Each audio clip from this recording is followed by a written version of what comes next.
Robert J. Conley here. There's always that awkward pause while I wait for either YouTube or Instagram to fire up. Robert J. Conley coming to you today with appreciation prevents apologies. And so last week I talked about expressing appreciation instead of apologizing. And what I want to share with you today is even a more proactive approach about appreciation. And this is especially important for every professional.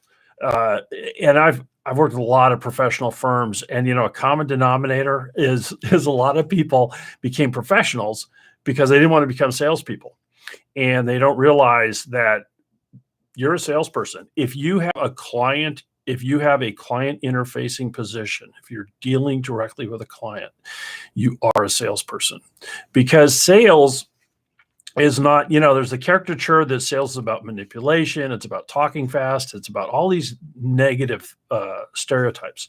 Now, sales is about delivering satisfaction.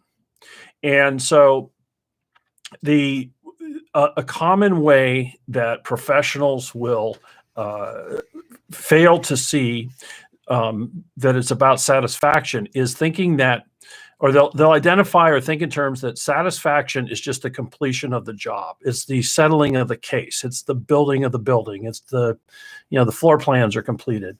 That's where satisfaction rests. No, satisfaction rests in a complete collaboration. And this is where, in the past I've talked about systems intuitives versus empathic intuitives. And so this is a common breakdown for systems intuitives, because systems intuitives don't necessarily, climb into the head and have the empathy for a client. It doesn't mean you're a bad person. It just means that you're not necessarily in tune with what's going on for a given client. And so the important thing to realize is that silence is your barrier to a paycheck.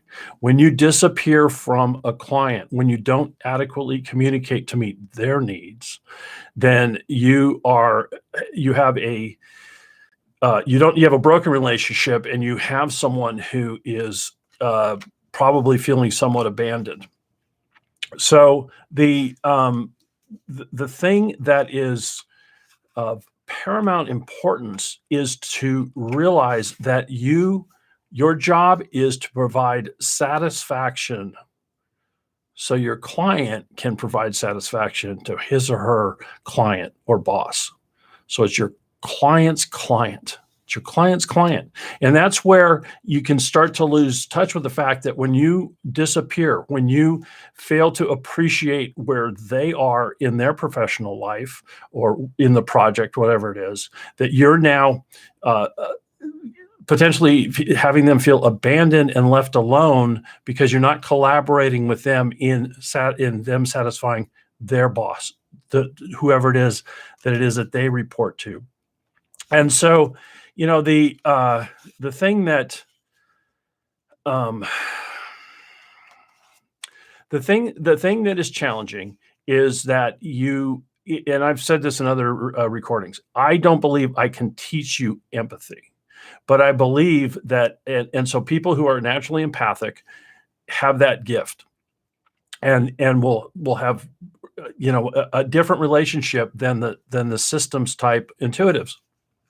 So what I can do, though, is teach you some critical elements so that you can build a system that will keep you in contact and build rapport with your client. So the first thing is and this is by far the absolute most important thing to do, is to be ruthless with your client, with yourself, in keeping in touch with your client. So a common, I'll call it a mistake, but a common thing that happens is that you're on a project, you haven't hit a mark, or there's no progress, or whatever it is. It's like, okay, I'm not going to call a client this week. Biggest mistake there is. You need to be ruthless with, I'm going to call this client. And Let me back up for a second. It's even more important to establish with someone at the start of an engagement or a job, hey, how often would you like me to stay in touch?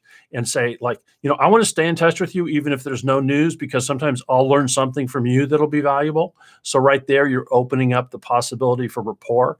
But then the next thing to do is to be absolutely ruthless with yourself in meeting those contact benchmarks. Because number one, knowing that you're not going to let yourself off the hook in that regard, it's going to cause you to focus on making progress, even if it's tiny little progress, even if it feels insignificant. If you just we'll say every week you take a step that you might not have taken because you know that you're going to you have to call. You're not going to let yourself off. Whether it's, and again, it's subject to your own mutual agreement. It could be just email. It could be a phone call, but to ruthlessly adhere to that schedule, and you will force yourself to continue to make steps. Now, the next thing is, again, it doesn't always have to be good news. It can be good news, bad news, no news. It could be, hey, I'm just touching bases. We're in a lull. We're waiting for so-and-so. Anything on your side that would be helpful. And now that's where it's good to pick up the phone and have conversation. I think I've told some of you before, I spent 25 years as a commercial real estate broker, and it's not issues that kill deals, it's surprises. And it's same in every aspect of professional. There isn't one professional business in which that isn't the case. And the most valuable thing to have are, oh, by the way, conversations. And you'll find that there are clients that are not sharing things. Oh, it didn't seem important enough to make a phone call, but, oh, I got you on the phone, so I want to tell you this. And it turns out that it's something that is actually much more significant than the client understood. And so that by adhering to that, you're going to open the door for those, oh, by the way, conversations. Now, in doing this, you also are going to build your appreciation for that person and the depth of what they're in. You're going to understand who they're reporting to, where that person's pain points are, and to become more in tune with that and start building a mutual regard that starts resulting in long-term mutually beneficial relationships. And so the last point is that if you will do these things, you won't be in a position to having to apologize. And there is absolutely no win in having to apologize for something that was avoidable. And what's the number one thing that's avoidable? I don't care how busy you are.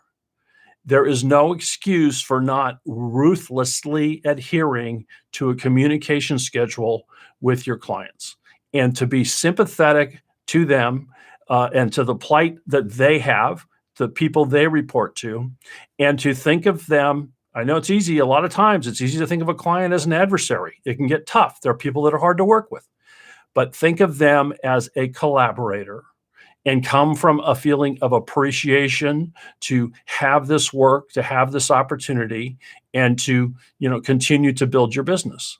And so I appreciate you watching this video, and I really hope it helps in lowering your blood pressure and building your business.